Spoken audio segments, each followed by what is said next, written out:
আসসালামু আলাইকুম, সবাই কেমন আছেন? আশা করি সবাই ভালো আছেন। আমি তো একটা বেশি ভালো নাই, আজকে আমি অনেক বেশি অসুস্থ ফিল করতেছি, বেডে শুয়ে আছি। আর সে কারণে আজকে রান্নাবান্নাও করে নেই আর ভিডিও ধারণ করে নেই। এই ভিডিওটা আমার গতকাল সন্ধ্যার ভিডিও। সন্ধ্যাবেলা আমার হঠাৎ মনে হয়েছিল যে এবছর আমি সবে বেড়াতে হালুয়া আর রুটি বানাই নাই, তো কী হয়েছে, বাসায় একটু সুজি আছে, সুজির হালুয়া বানায় খাই। তো যখন সুজির হালুয়া বানাইতেছিলাম তখন ভাবলাম যে ভিডিওটা ধারণ করে নিই। তখন কিন্তু বাসায় কারেন্ট ছিল না, আর মোবাইলের ফ্ল্যাশ দিয়ে আমি ভিডিওটা ধারণ করে রাখাতে আমারও উপকার হয়েছে, কারণ আজকে রান্নাবান্না করে নিই, ভিডিও ধারণ করে নিই। এটা দিয়ে আজকের ব্লগিংটা শুরু করতেছি।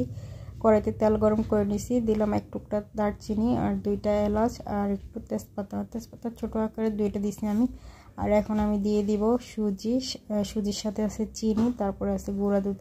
তো এগুলো দিয়ে আমি একটু ভালোভাবে মিক্স করে নেব। মানে সুজিটার একটু, আমরা তো রান্না করতে গেলে কষানো বলি, চাল যেন একদম কম থাকে, মানে ডিম আছে যাতে থাকে। আর আস্তে আস্তে করে এগুলো আলতো আলতো করে একটু নাড়াচাড়া করতে হবে যতক্ষণ পর্যন্ত চিনিটা মানে ব্রাউন কালারে পরিণত না হয়, ততক্ষণ পর্যন্ত একটু ভালোভাবে ফ্রাই করে নিতে হবে। আর যারা ঘি খান, আমি তো প্রেশারের কারণে ঘি খাই না, ডালডা খাই না, প্রেশার আর ফ্যাটের কারণে আমি ডাইরেক্ট সয়াবিন তেলটা ইউজ করছি। আর যারা ঘি এবং ডালডা খান তারা 2টা দিয়ে করতে পারবেন, কারণ ঘিয়েরটা এবং ডালডাটা আরও বেশি মজা হয়, আরও বেশি ফ্লেভার ছড়ায়।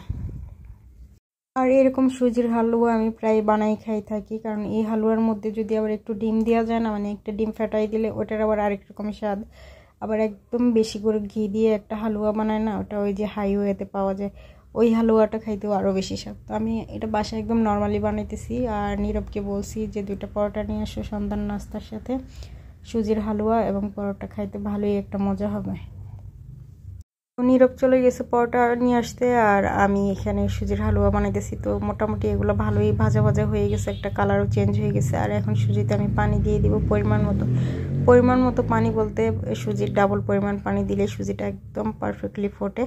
মানে আগে আমি না সুজি রান্না করতে গেলে কিছু সুজি কাঁচা থেকে যাইতো, আবার কিছু সিদ্ধ হইতো। তো আমি যখন দোকান থেকে সুজির হালুয়া কিনে খাইতাম তখন আমি দেখতাম যে ওদের সুজিগুলো একদম পারফেক্টলি সবগুলো ফুটে একদম টইটুম্বুর হয়ে যায়। আর আমি যখন সুজি রান্না করি, মানে হালুয়া রান্না করি, তখন একটা কাঁচা একটা ইয়ে থাকে। তো দেখেন এই অবস্থাতে নামাই ফেলে কিন্তু ওরকম হয়, একটা থাকে একটা ইয়ে হয়ে যায়, মানে সিদ্ধ হয়। তো আমি এই অবস্থাতে নামাবো না, এটা আর একটু ভালোভাবে প্রপার সিদ্ধ হইতে দিব। রান্না না জানলে যা হয় আর কি, জীবনের রান্না নিয়ে আমি এত ভোগান্তিতে ভুগছি যে এখন আস্তে আস্তে পারফেক্ট হইতেছে সব কিছু। তো আমি একদম পারফেক্টলি পানিটা দিছি, এটা আস্তে আস্তে করে আরও বয়েল করব। আর দেখবেন যে সুজি রান্না করতে কিন্তু তত একটা টাইম লাগে না, কিন্তু একটু মাথা খাটায় ধৈর্য ধরে এটা সুন্দরভাবে রেডি করতে হয়। আগে ছিল কি আমার ধৈর্য কম ছিল, তো সেই কারণে রান্না বান্না মানে ওইভাবে বুঝতাম না। তো দেখেন আমার সুজি রেডি হয়ে গেছে। তো আল্লাহ হাফেজ, সবাই ভালো থাকবেন।